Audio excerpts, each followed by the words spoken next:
तो रेड 2 आ गई है। क्या हमने मांगा था? शायद। क्या हमें इसकी जरूरत थी? ये थोड़ा मुश्किल सवाल है। पहली रेड फिल्म एक सरप्राइज थी, एकदम टाइट थी, एकदम टेंस थी। अजय देवगन ने अमेय पटनायक का रोल किया था। वो ईमानदार टैक्समैन था। उसने भ्रष्ट लोगों से पंगा लिया। एकदम रियल लगा, इंपॉर्टेंट भी लगा। अब पटनायक वापस आ गया है। कहते हैं कि स्टेक्स और भी हाई है और दुश्मन, उनका वादा है, और भी खतरनाक है। लेकिन क्या बड़ा हमेशा बेहतर होता है?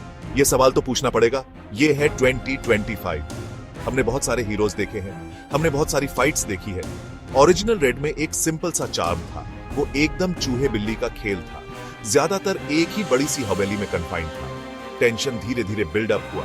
वो डायलॉग्स पर डिपेंड करता था और चुपके से धमकी देने लगा। रेड 2 अपने पहले ट्रेलर से ही ज्यादा शोर मचा रही थी। उसने ज्यादा एक्शन का वादा किया, ज्यादा लोकेशंस, करप्शन का और भी बड़ा स्केल। ये अच्छा हो सकता है, ये एक जाल भी हो सकता है। सीक्वल्स अक्सर इस जाल में फंस जाते हैं। वो बहुत ज्यादा ट्राई करते हैं। रेड अमेय पटनायक को एक नई मुसीबत में डाल देती है। इस बार ये एक सिंडिकेट है, करप्शन का एक नेटवर्क जो अलग अलग स्टेट्स तक फैला हुआ है। फिल्म शुरू में ही इसका हिंट देती है। पटनायक को एक टिप मिलती है, एक बहुत ही डेंजरस टिप जो एक बहुत बड़े फाइनेंशियल फ्रॉड की तरफ इशारा करती है। ऐसा फ्रॉड जो सिस्टम को हिला सकता है। उसे एक नई टीम बनानी पड़ती है। उसे चुपके से काम करना पड़ता है। लेकिन दुश्मन हमेशा देख रहा है, हमेशा एक कदम आगे, या कम से कम ऐसा लगता है। प्लॉट आपस में जुड़ी हुई कई रेड्स के पेड़ में है। इससे फिल्म को एक अलग रिदम मिलता है। ये एक इन्वेस्टिगेशन जैसा ज्यादा लगता है, एक पजल जिसके टुकड़े जोड़े जा रहे हैं। हर रेड एक नया क्लू सामने लाती है। गेम में एक नया प्लेयर, मास्टरमाइंड्स छुपे रहते हैं, पकड़ में ना आने वाले। वो पावरफुल हैं, वो रूथलेस हैं, वो अपना एम्पायर बचाने के लिए कुछ भी करेंगे। इससे पटनायक का काम बहुत ज्यादा मुश्किल हो जाता है, बहुत ज्यादा डेंजरस। उसकी फैमिली भी खतरे में है। थ्रेट इस बार ज्यादा पर्सनल लगता है, ट्विस्ट्स भी हैं। रेड 2 डेफिनेटली एक्शन को बढ़ा देती है। पहली फिल्म में टेंशन था, इस वाली में एक्सप्लोजन्स हैं। वेल, लिटरली नहीं, लेकिन इंपैक्ट वैसा ही है। रेड्स अब सिर्फ छुपा हुआ कैश ढूंढने के बारे में नहीं है। ये अब आमने सामने की टक्कर के बारे में है। Direct, brutal. अमेय पटनायक अभी भी अपना दिमाग इस्तेमाल करता है, लेकिन वो अपने गुस्से भी इस्तेमाल करता है, या यूं कहूं, उसकी टीम करती है। और कभी कभी सर्कमस्टेंसेस उसे फोर्स करते हैं। ये एक डिपार्चर है, एक नोटिसेबल वाला। क्या ये एक वेलकम वाला है? ये इस बात पर डिपेंड करता है कि आपको पहली फिल्म में क्या पसंद आया था। अगर आपको और एड्रेनलिन चाहिए था तो वो यहां मिलेगा। एक्शन सीक्वेंसेज को एक सर्टेन रॉ एनर्जी के साथ कोरियोग्राफ किया गया है। वो ओवरली स्टाइलिश नहीं है, एक टिपिकल एक्शन ब्लॉकबस्टर की तरह नहीं। वो रियलिज्म मेंटेन करने की कोशिश करते हैं। Sort of fights cramped offices में ब्रेकआउट होती है, डस्टी वेयर हाउसेज में, टेंस परस्यूट्स के दौरान। कैमरा वर्क ऑफन हैंडहेल्ड होता है, शेकी। ये आपको केओन्स के बीच में डाल देता है। ये सीन्स इंपैक्टफुल है, ये विसेरल है, ये करप्ट लोगों की डेस्पिरेशन दिखाते हैं। अजय देवगन अमेय पटनायक बनकर वापस आए हैं। वो रोल में एफर्टलेसली स्लिप बैक कर जाते हैं। उनकी आंखें अभी भी ज्यादातर टॉकिंग करती हैं। वो इंटेंस गेज, वो अनवेवरिंग फोकस, इट्स ओनल देयर। देवगन फिल्म को अपने कंधों पर उठाते हैं, जैसा वो अक्सर करते हैं। वो पटनायक की इंटेग्रिटी को एम्बॉडी करते हैं। वो क्वाइट डिटर्मिनेशन, शांत एक्सटीरियर के नीचे सिमरिंग एंगर। आप उन पर बिलीव करते हैं जब वो कहते हैं कि वो बैक डाउन नहीं करेंगे। आप उनके लिए रूट करते हैं, इवन जब स्क्रिप्ट फॉल्टर करती है। देवगन एंकर बने रहते हैं, रेड 2 का सॉलिड डिपेंडेबल कोर। इस बार हॉवेवर पटनायक ज्यादा वेदर्ड लगते हैं, ज्यादा बर्डन। फाइट ने उन पर असर डाला है। आप ये उनके फेस पर देखते हैं, उनकी बॉडी लैंग्वेज में। वो अभी भी इनकरप्टिबल ऑफिसर हैं, लेकिन वो एक ऐसे इंसान भी हैं जिनको उनकी लिमिट्स तक पुश किया गया है। देवगन इस इंटरनल कॉन्फ्लिक्ट को अच्छे से पोर्ट्रे करते हैं। फ्रस्ट्रेशन, एग्जॉस्शन, डाउट के वो मोमेंट्स, ये सटल टचेज हैं, लेकिन ये कैरेक्टर को डेप्थ देते हैं। वो सिर्फ ऑनेस्टी का सिंबल नहीं है, वो एक ह्यूमन बीइंग है, एक ओवरवेलमिंग चैलेंज फेस कर रहे हैं, और देवगन आपको वो फील कराते हैं। Section 5 the ensembles echo supporting yet significant. Raid 2 जैसी फिल्म को एक स्ट्रॉन्ग सपोर्टिंग कास्ट चाहिए। हीरो अकेला नहीं लड़ सकता। पहली रेड में मेमोरेबल कैरेक्टर्स थे, वो रियल लगते थे। उन्होंने टेक्सचर ऐड किया था। रेड 2 इसे रेप्लिकेट करने की कोशिश करती है। ये पटनायक के लिए नए एलाइज इंट्रोड्यूस करती है।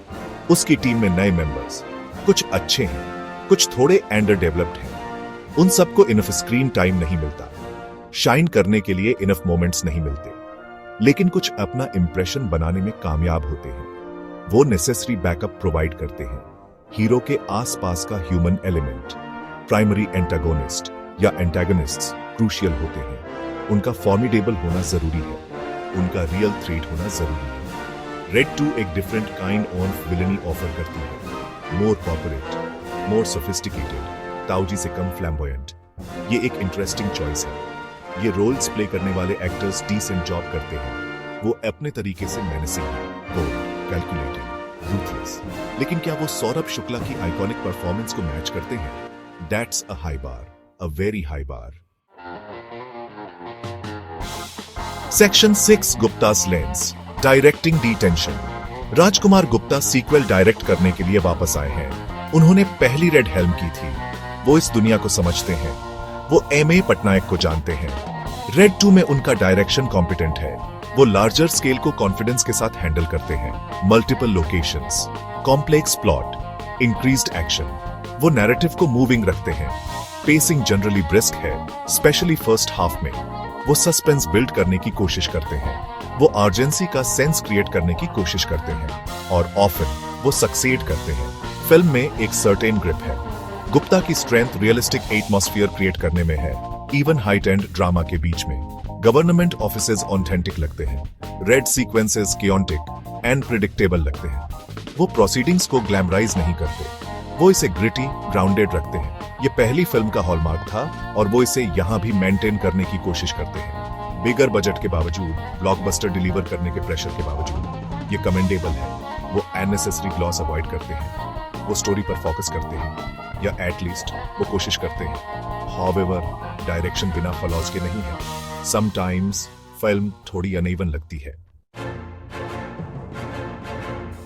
Section 7 visual palette painting the peril. Raid 2 की सिनेमैटोग्राफी एक की रोल प्ले करती है। ये फिल्म का मूड उसका विजुअल टेक्सचर शेप करती है। कैमरा वर्क डायनेमिक है, स्पेशली एक्शन सीक्वेंसेस के दौरान। Lots of movement, close-ups, quick cuts. इससे इमीडिएसी का सेंस क्रिएट होता है, जैसे आप बिल्कुल थिक ऑफ थिंग्स में हो। रेड्स खुद टेंशन मैक्सिमाइज करने के लिए शूट की गई है। कैमरा कॉरिडोर्स में प्रॉल करता है, हिडन रूम्स में पीक करता है, लोगों के फेसेस पर एंजाइटी कैप्चर करता है। विजुअल स्टाइल फिल्म के ग्रिटी टोन को सपोर्ट करता है। ये कंटेम्पररी लगता है। फिल्म कुछ हद तक डिसैचुरेटेड कलर पैलेट यूज करती है, लॉट्स ऑफ ग्रेज, ब्राउन्स और म्यूटेड ब्लूज। ये एक वाइब्रेंट, कलरफुल फिल्म नहीं है। ये सब्जेक्ट मैटर की ग्रिमनेस को रिफ्लेक्ट करती है, करप्शन और डिसीट की दुनिया। लाइटिंग ऑफन स्टार्क होती है, स्ट्रॉन्ग कॉन्ट्रास्ट्स क्रिएट करती है। शैडोज एक इंपॉर्टेंट पार्ट प्ले करते हैं, स्पेशली जब एंटागोनिस्ट्स या क्लैंडेस्टाइन मीटिंग्स को डिपिक्ट किया जाता है। ये विजुअल अप्रोच थ्रिलर एस्पेक्ट को एनहेंस करता है। ये रेड 2 की दुनिया को डेंजरस, ऑप्रेसिव फील कराता है। एक ऐसी दुनिया जहां सीक्रेट्स हर कोने में लर्क करते हैं। फिल्म का स्केल भी उसके विजुअल्स में एविडेंट है। Sweeping shots on of the city, multiple locations, high rise offices से लेकर डिंजी हाइडआउट्स तक। Section 8 beyond the balance sheet, personal musings. Red 2 देखते हुए मैं सोचने लगा, सीक्वल्स के नेचर के बारे में सोचने लगा, और ज्यादा की डिजायर, ट्रू रहने का चैलेंज। ये फिल्म बहुत कोशिश करती है, इट रियली डज। ये बिगर, बोल्डर, मोर एक्सप्लोसिव बनना चाहती है, और कई तरह से ये वो अचीव भी करती है। एक्शन और इंटेंस है, स्टेक्स हायर फेल होते हैं, लेकिन कुछ लॉस्ट भी हुआ है। पहली फिल्म का वो क्वाइट सिमरिंग टेंशन, वो claustrophobic cat and mouse game, उसे एक wider, more conventional thriller format ने रिप्लेस कर दिया है, जो बुरा नहीं है, जस्ट डिफरेंट। मेरा पर्सनल टेकअवे यह है कि एमए पटनायक एक कंपेलिंग हीरो बने रहते हैं, एक करप्ट दुनिया में इंटेग्रिटी वाला आदमी। हमें ऐसे हीरोज चाहिए, इवन फिक्शनल वाले। अजय देवगन का पोर्ट्रेयल अभी भी फिल्म की सबसे बड़ी स्ट्रेंथ है। वो आपको पटनायक के क्रूसेड में बिलीव कराते हैं। आप चाहते हैं कि वो जीते। ये इमोशनल कनेक्शन वाइटल है। ये आपको फिल्म के वीकर मोमेंट्स से कैरी करता है। प्लॉट कंट्राइवेंसेस के through, occasional over the top action के थ्रू पटनायक एंकर है। Section 9 the final tally is red 2 explosive enough. तो बड़ा सवाल वही जो इस रिव्यू के आइडिया से ही उठता है, क्या रेड 2 धमाकेदार है? Is it explosive? जवाब है हां, लेकिन कुछ शर्तों के साथ। इसमें हाई इंपैक्ट वाले मोमेंट्स हैं, एक्शन सीक्वेंसेस में पंच है, कन्फ्रंटेशंस टेंस है, स्केल सर्टेनली बिगर है। अगर एक्सप्लोसिव से आपका मतलब है मोर बैंग्स और एक लाउडर स्पेक्टिकल, तो हां, रेड 2 उस फ्रंट पर डिलीवर करती है। इसका एम है कि ये फर्स्ट फिल्म से ज्यादा थ्रिलिंग, ज्यादा एक्शन पैक्ड एक्सपीरियंस हो, और ये काफी हद तक उस स्पेसिफिक गोल में सक्सेड करती है। हाउएवर, अगर एक्सप्लोसिव का मतलब है ग्राउंड ब्रेकिंग सिनेमा या ऐसी स्टोरी जो अपनी ओरिजिनलिटी से आपका माइंड ब्लो कर दे, तो परहैप्स नॉट। रेड 2 थोड़ा सेफ प्ले करती है। ये एक फेमिलियर पार्ट फॉलो करती है, कई सीक्वल्स का पाथ। ये उसे एम्पलीफाई करती है जो पहले वर्क किया था। ये वो चीजें और ऐड करती है जो ऑडियंसेस एक्सपेक्ट कर सकती हैं। ये बुरी स्ट्रैटेजी नहीं है, इससे कमर्शियली वायबल फिल्म बनती है, एक एंटरटेनिंग फिल्म। लेकिन इससे जरूरी नहीं कि ये एक ट्रूली मेमोरेबल फिल्म बने। एक्सप्लोजन्स ज्यादा सरफेस पर हैं, स्टोरी की सोल में कम। फिल्म अमेय पटनायक की जर्नी कंटिन्यू करने के मामले में एक वर्दी सक्सेसर है। अजय देवगन अभी भी एक्सीलेंट है। इंटेग्रिटी के बारे में कोर मैसेज स्ट्रॉवन रहता है। ये एक वेल मेड फिल्म है, टेक्निकली साउंड, कुछ जेन्युइनली ग्रिपिंग मोमेंट्स के साथ। लेकिन ये अपने प्रेडिसेसर की हाइट्स तक नहीं पहुंच पाती। पहली रेड में एक रॉ, अंडरस्टेटेड पावर थी। Section 9 the final tally is red 2 explosive enough. तो बड़ा सवाल वही जो इस रिव्यू के आइडिया से ही उठता है, क्या रेड 2 धमाकेदार है? Is it explosive? जवाब है हां, लेकिन कुछ शर्तों के साथ। इसमें हाई इंपैक्ट वाले मोमेंट्स हैं, एक्शन सीक्वेंसेस में पंच है, कन्फ्रंटेशंस टेंस है, स्केल सर्टेनली बिगर है। अगर एक्सप्लोसिव से आपका मतलब है मोर बैंग्स और एक लाउडर स्पेक्टिकल, तो हां, रेड 2 उस फ्रंट पर डिलीवर करती है। इसका एम है कि ये फर्स्ट फिल्म से ज्यादा थ्रिलिंग, ज्यादा एक्शन पैक्ड एक्सपीरियंस हो, और ये काफी हद तक उस स्पेसिफिक गोल में सक्सेड करती है। हाउएवर, अगर एक्सप्लोसिव का मतलब है ग्राउंड ब्रेकिंग सिनेमा या ऐसी स्टोरी जो अपनी ओरिजिनलिटी से आपका माइंड ब्लो कर दे, तो परहैप्स नॉट। रेड 2 थोड़ा सेफ प्ले करती है। ये एक फेमिलियर पार्ट फॉलो करती है, कई सीक्वल्स का पाथ। ये उसे एम्पलीफाई करती है जो पहले वर्क किया था। ये वो चीजें और ऐड करती है जो ऑडियंसेस एक्सपेक्ट कर सकती है। ये बुरी स्ट्रैटेजी नहीं है, इससे कमर्शियली वायबल फिल्म बनती है, एक एंटरटेनिंग फिल्म। लेकिन इससे जरूरी नहीं कि ये एक ट्रूली मेमोरेबल फिल्म बने। एक्सप्लोजन्स ज्यादा सरफेस पर हैं, स्टोरी की सोल में कम। फिल्म अमेय पटनायक की जर्नी कंटिन्यू करने के मामले में एक वर्दी सक्सेसर है। अजय देवगन अभी भी एक्सीलेंट है। इंटेग्रिटी के बारे में कोर मैसेज स्ट्रॉवन रहता है। ये एक वेल मेड फिल्म है, टेक्निकली साउंड, कुछ जेन्युइनली ग्रिपिंग मोमेंट्स के साथ। लेकिन ये अपने प्रेडिसेसर की हाइट्स तक नहीं पहुंच पाती। पहली रेड में एक रॉ, अंडरस्टेटेड पावर थी।